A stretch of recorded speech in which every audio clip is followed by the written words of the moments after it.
Thanks, Mike.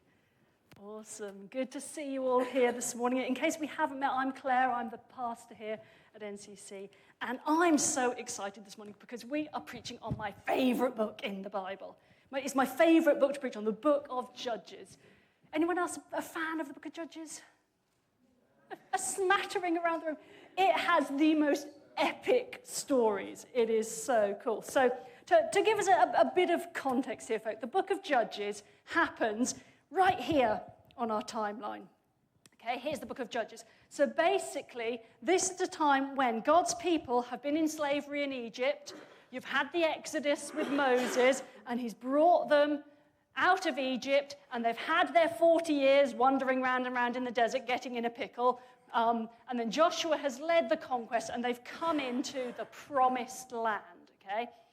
And what you see happening in the book of Judges is this is the time when they are trying to become this nation that God has called together to be his people, to represent him to the world. They don't have a king yet because God is supposed to be their king. But they keep getting themselves in a pickle. And as you see, we represent the book of Judges on our timeline with this little round and round loop, because this is what we see happening in the book of Judges. The people are living in the land, and gradually they forget about only worshipping the one true God, and they add in a smattering of the other gods, because it doesn't matter really. And they start to drift away from how God's told them to live. And then the other peoples around them come in and attack them and oppress them. And it all goes horribly wrong. And they all go, God, help us. And then God raises up a judge, which actually is just a leader. So God raises up a judge who says, right, come on, guys, let's get back on track with God and let's fight off the enemy. And the judge will get them back on track with God. They'll fight off the enemy. Everything will be wonderful again. And then that judge eventually dies. And then the people start drifting again. And a smattering of other foreign gods comes in. And an enemy comes along. And they end up back in a pickle again. And so they cry out to God again, God, help us. And so God very patiently raises up another leader or judge who gets them back on track, fights off the enemy, all's good for a while until that judge dies, and they drift off track again, and on and on. And this cycle goes round and round. And can anyone relate to that being the story of their life? Yeah. You think you got it sorted? I've mastered this now, God. I am on track with you. Whee, splat. Oopsie. Time to try again and get back on track. And so we have these amazing stories in the book of Judges of these different judges or leaders who rise up and bring them back on track with God and fight these battles. Now, but because of the number of weeks we've got until the summer hits and we move on to something different, I'm also very excited because it means I don't have to preach all of them. I just get to pick my favorite judges to preach on. So this week, we're doing Deborah and Barak. And then next week, we've got Daryl Mallet visiting to preach. We've got a Deborah and Barak fan at the back there. You're going to enjoy this morning, Taya. Next week, Daryl's coming. I think he might do one of the other judges, although I don't know which. And then the week after, you get me again on Gideon, who is my all-time favorite. So I'm really excited about that. But we are looking at Deborah and Barak this morning, which is in Judges chapter 4 and 5. And frankly, I am shocked, amazed, that Andrew Lloyd Webber has never written a musical based on the story of Deborah and Barak. Because it's all in there. It would make a brilliant... You see, you've got the actual story of what happens in chapter 4, but then chapter 5 is the song that recounts everything that happens. It's like a ready-made musical. It is amazing. Now, normally, when preaching on a passage, I'm a bit of a stickler for having someone come up and read the passage to us in advance, because, we need to be grounded in the Word. But for the sake of time and because of wanting to make sure we know what's going on, this morning, we're not going to do that. I'm going to tell the story as we go along. I'm going to be Andrew Lloyd Webber for you and tell the story. I promise Andrea Lloyd Webber, there we go. I promise I won't break into song, though. You will be relieved to know. So, let's dig into the story of Deborah and Barak in Judges chapter 4. And we start by introducing the characters. So right at the beginning, it says that again, the Israelites did evil in the eyes of the Lord, now that Ehud was dead. Ehud was the judge before. So the Lord sold them into the hands of Jabin, king of Canaan, who reigned in Hazor. So our first character, this is a minor role in our musical, okay? Actually, you don't need like one of the really famous actors to play this role because they're a distant figure. You never actually see them. You might get a passing glimpse. So Jabin is the king of Canaan. It's Canaan that is oppressing Israel at this time. The significant baddie, though, is Sisera. Sisera, the commander of his army, was based in Harosheth Hagoyim. Don't try to say that one when you're tired. You approve, Joe? Excellent. Everyone else thinks that's how it's pronounced just because I said it that way. We have no idea. So we've got Sisera. He's the commander of Jabin's army. He's the leader of the baddie's army. Okay? I love that even his name, it's perfect, the musical, Sisera. You could almost hiss whenever he comes on stage, couldn't you? He is the leader of their army, the baddies. And we're told that he has 900 chariots fitted with iron. Can you picture 900 chariots? That's a lot. And these chariots fitted with iron, and from some of the reading I've done, it seems that chariots fitted with iron were like the tanks of the era. You did not stand a chance against a chariot fitted with iron. When they say fitted with iron, it didn't just mean like iron on the wheels. Apparently, some of these chariots on their wheels would have sticky out iron swords. And so you can kind of imagine if one of these chariots was in battle, you'd go through it. Imagine that you're Israel, okay? I'm Sisera on my iron chariot. I have got iron blades sticking out of my wheels, and I'm stood up on my chariot with all of my mates with our swords sticking out. And basically, we just drive through you and whoop, slice through the middle of you as we come through. Job done. All of your heads have just been chopped off like that. Nice. I love judges. It's got it all going on. This was a serious enemy. Israel did not have chariots fitted with iron. Israel had swords and spears. Swords and spears v. chariots of iron. Haven't got much chance there. So that's the baddies. Jabin, the king of Canaan, and Sisera, the leader of his army. Shall we hear about the goodies now, though? Some positive stuff coming in. So, Deborah, the amazing Deborah. It says, now Deborah, a prophet, the wife of Lapidoth, was leading Israel at that time. She held court under the palm of Deborah between Ramah and Bethel in the hill country of Ephraim, and the Israelites went up to her to have their disputes decided. Picture this scene of this. I'm kind of imagining Judi Dench as Deborah in my movie, yeah? That more mature, wise woman who's just got that gracious but authoritative presence, yeah? Deborah is a woman, she's a prophetess, she hears from God. She is respected by the community, and she sits there under the palm, because it's nice and shady, because, you wouldn't want to get a hot flush whilst you're, judging all of these things. And she sits there, and the people come to her with their problems, with their disputes, and she just gives that godly wisdom, those prophetic words, and people come to her to receive it. I imagine her as being someone who is perhaps quite slow to speak, but when she speaks, you listen to what she says, because she's got that wisdom. Deborah, the first of our heroes in this story. And we're told that Deborah, sitting under her palm there, sends for Barak, son of Abinoam, from Kadesh in Naphtali. And she says to him, the Lord, the God of Israel, commands you. Go, take with you 10,000 men of Naphtali and Zebulun, and lead them up to Mount Tabor.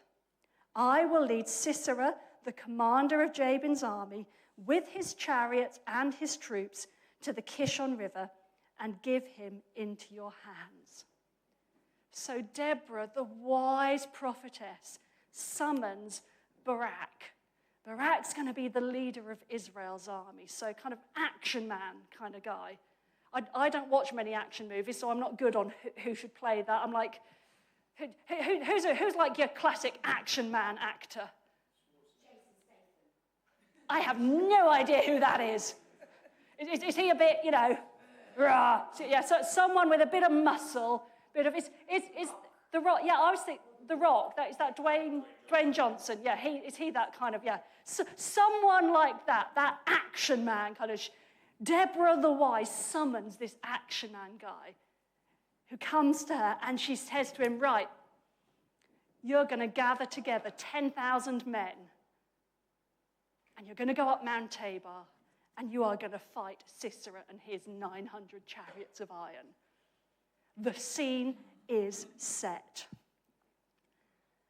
Let's be aware what she's asking Barak to do here. If it wasn't for God, this would be a suicide mission. 10,000 men with swords and spears against 900 chariots. Like I described, the chariots would just drive through, whoosh, done.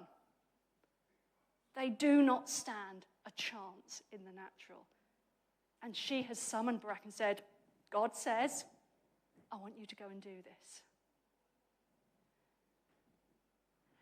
And then we come to what I feel would be the key quote in my musical movie, okay? This is the one, it would be in all the trailers. It would be, you know how with lots of movies there's like a key line that everyone remembers? This would be it. Barak said to her, if you go with me, I will go. But if you don't go with me, I won't go. If you, Deborah, go with me, I will go. But if you don't go with me, I'm not going. He will only go if Deborah goes. Now, consider what he might have said at this point. This is big, rugged, action man dude, okay? And he doesn't say, you want me to go and do this? Okay, sweetheart, I'll take it from here.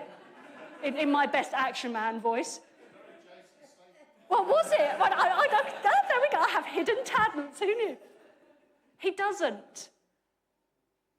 This powerful, rugged, is ripped the right word, or is that an inappropriate word to use? He is saying to Deborah, I'm only going with you. How do you hear that when he says, I'm only going if you come with me? Because you see, sometimes, and I think historically sometimes, that line has been interpreted as, yeah, Barak was a bit weak, wasn't he? He only dared go if this woman came to hold his hand and bear him and encourage him. And even when you read some translations in the Bible, it might give you that impression.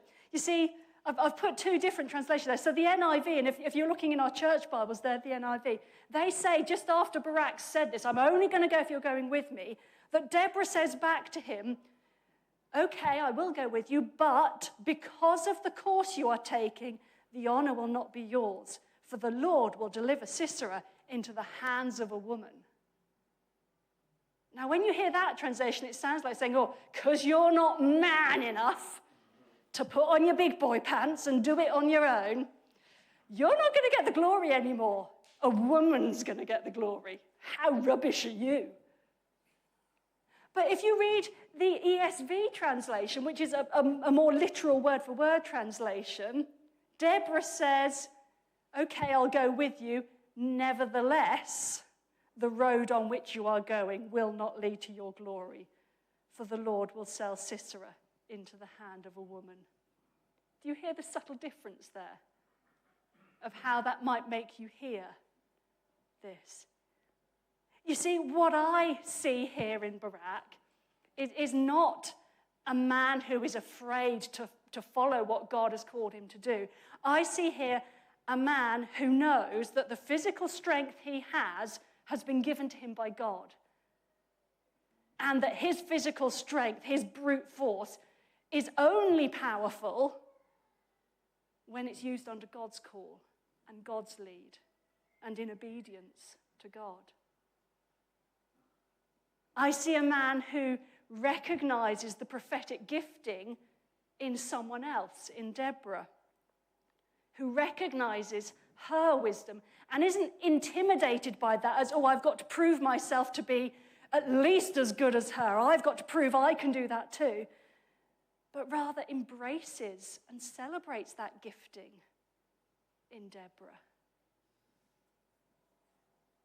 And I see a man and a woman in Deborah, actually, who isn't concerned about his own glory, his own honor, but that what matters to him is God's glory and God's honor. That is a real man.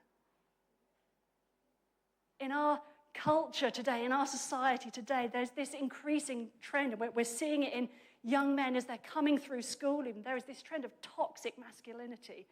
I don't know how aware you are of, but it is horrifying, the mindset that is coming through about what it means to be a man. Can we champion this kind of godly masculinity?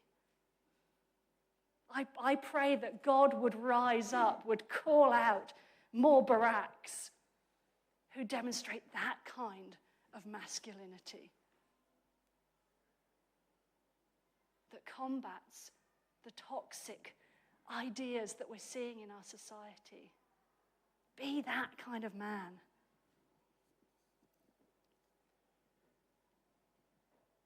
We then have a sudden scene change in the story.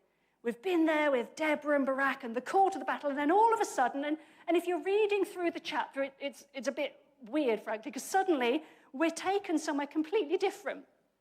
And we're told, now Heber the Kenite had separated from the Kenites, the descendants of Hobab, the father-in-law of Moses, and had pitched his tent as far away as the oak in Zaanannim, which is near Kadesh. It's this sudden scene change, completely different place, completely new people. There's this family pitching their tents. And if you're watching the movie, you know when they introduce completely new people in a movie, and you're like, okay, how are these guys going to intertwine with the story? Why are we being shown them? Are they just filling time, or are they going to pop up somewhere else in the story? And this family is going to pop up later, but for now, all we're told is this historical connection with the people of Israel. So they're related to Moses' father-in-law. And we know that for some reason they've separated from the Kenites. They've separated out from Israel. And they've moved. It tells us where they are, and that's to illustrate. They've moved far away, right to the edge of the territory. And we learn later on in the passage that they've actually made an allegiance with the enemy. So these guys are kind of the outsiders.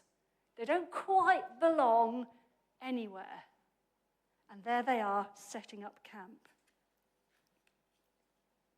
But let's come back to the battle scene. And I didn't realize that it would have the white. Can you see through the white box there on the screen to the little mountain behind? Yeah? Because that is Mount Tabor. Okay? I looked it up. That is Mount Tabor. So you've got to imagine, it's clearly a very foggy day the battle is happening on.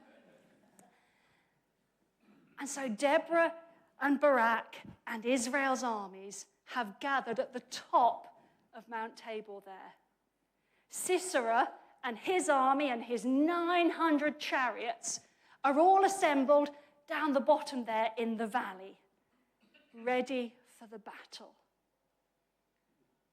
How is Israel's army feeling at that point? Can you imagine the tension as they're getting themselves ready, as they're preparing?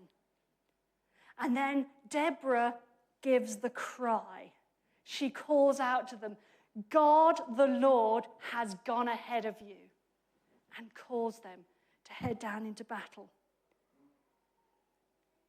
And then it's a bit confusing at first as to what happens here. You've got this army with swords and spears charging down the hill at these 900 chariots, and somehow they're winning.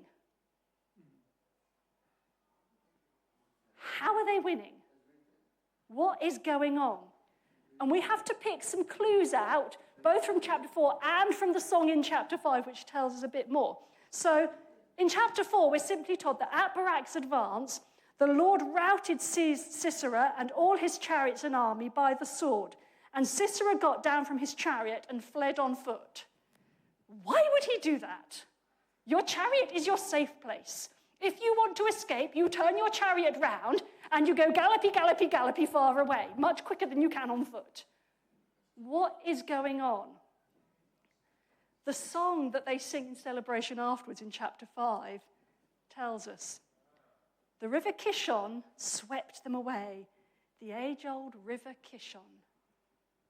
Basically what's happened is that at the point the battle starts, there is a sudden, very unseasonable, it was dry season. That valley that has a river running through it was dry.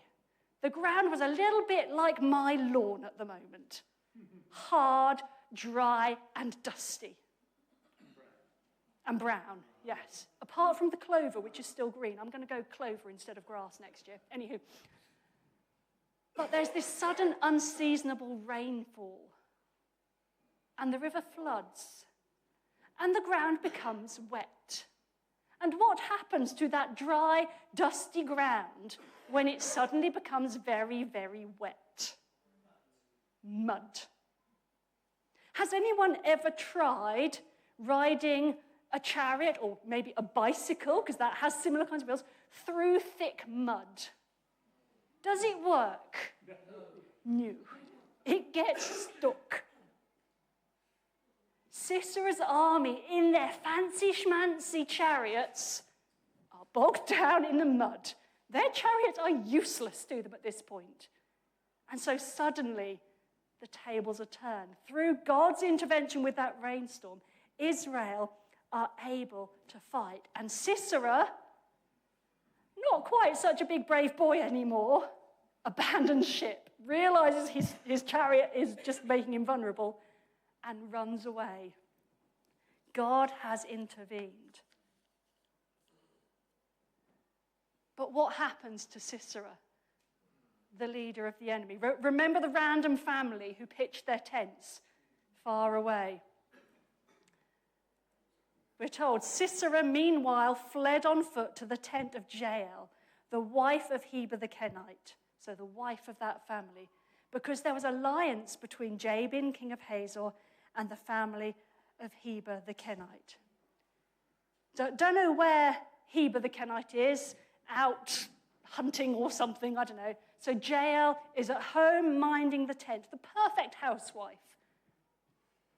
Sisera arrives, fresh from the battle, exhausted, sweaty, bit of a state. And like the good housewife she is, she's like, okay, come in. Hospitality matters, ladies. Come into my tent. She makes him a nice warm glass of milk and a little snack. And then she tucks him up with a little blankie for a rest. She's a good housewife, isn't she? Excellent housewife skills that she's using there. And I know you're laughing because you know what's coming. Because another skill of being a housewife in those times, one of the jobs for women, anyone else's house have pink jobs and blue jobs? Yeah? No? So you're clearly all much more modern than I am. Chris and I have pink jobs and blue jobs as to whose job certain things are. Emptying the bins is a blue job, people. I do not do bins. Anywho, a pink job, a woman's job, included pitching the tents.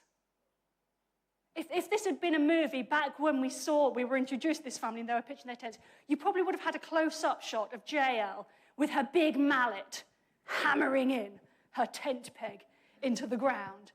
And you'd maybe have a little flashback to that at this point in the movie. Because once Sisera is sound asleep, exhausted from the battle, having had his milk and his snack, tucked up under his blankie, Jael gets her tent peg and her mallet. And she creeps up to him while he's sound asleep, having the sweetest of dreams. And she places the tent peg just here on his temple. And she gets her whacking great mallet. Splat! she kills him. Power to the housewives, people.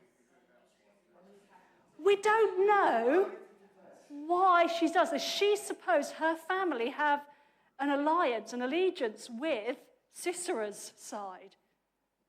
We're not told why Jael does this.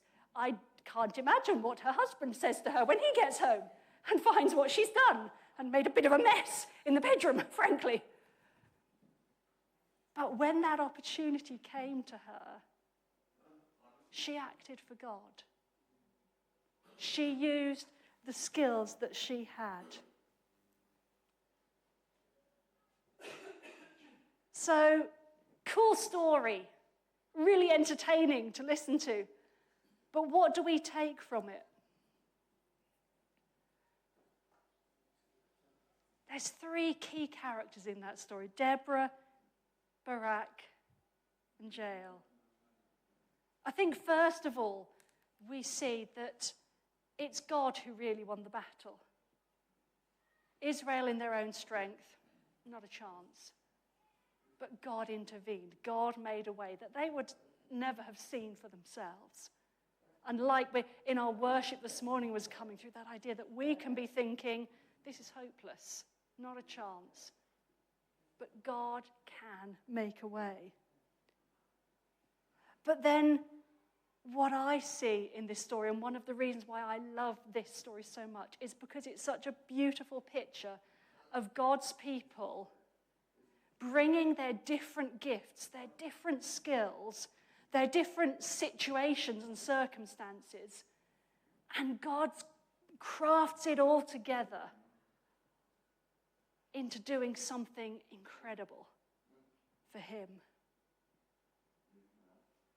Deborah, this wise, prayerful prophetess, her norm was to be sat under that palm tree, offering those words of wisdom, bringing those prophetic words. But then, when the call came, she was ready not to stay sat under her palm tree in her safe place, in her familiar place. She was ready to go up the mountain with them, to put herself in that place and to take her voice into the battle.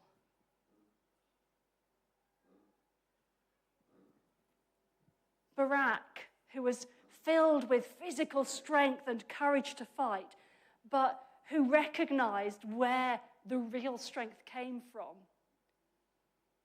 and who was willing to recognize the gifting in someone else and say, actually, no, I need to come under your leadership. I need you to tell us when to act, when to do.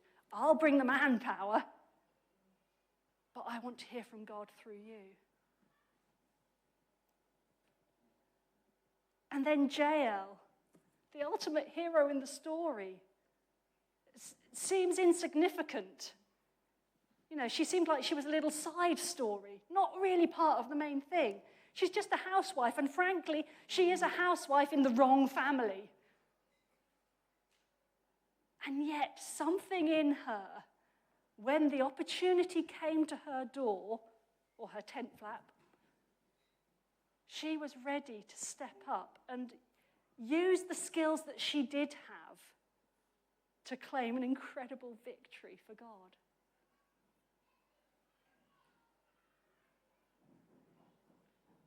And so I want to ask us this morning, as we consider this story and as we consider those characters, who do you associate yourself with?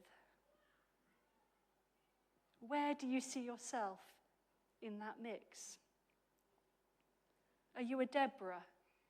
Someone who's very prayerful and who has wisdom and hears from God? Do you have the courage to bring your voice into the battle? Will you speak up when you hear God saying something? Are you willing not just to sit back in your comfy chair and offer wisdom, but to actually go to the tough place and speak your wisdom there? Or maybe you associate yourself more with a Barak. You're a doer. You like to be in there, in the action, and you've got that courage and strength. Do you, as you jump into action, stop to recognize and listen to the voices of the Deborahs who are offering that wisdom, who are bringing those senses of direction and calling from God?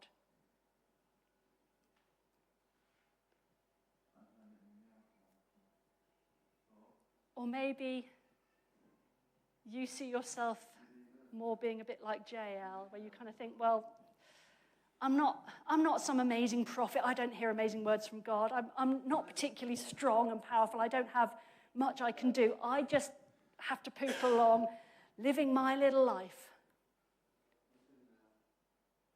But when opportunity comes your way, are you ready to use what God's given you? The skills that you've learned in your day-to-day life, in your day-to-day work. Are you ready to bring those skills and use them to fight God's battle when the opportunity comes to you? How is God calling you to be part of his victory?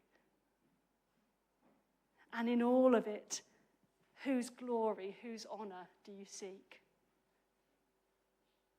As we come together as God's people, do we seek our own glory?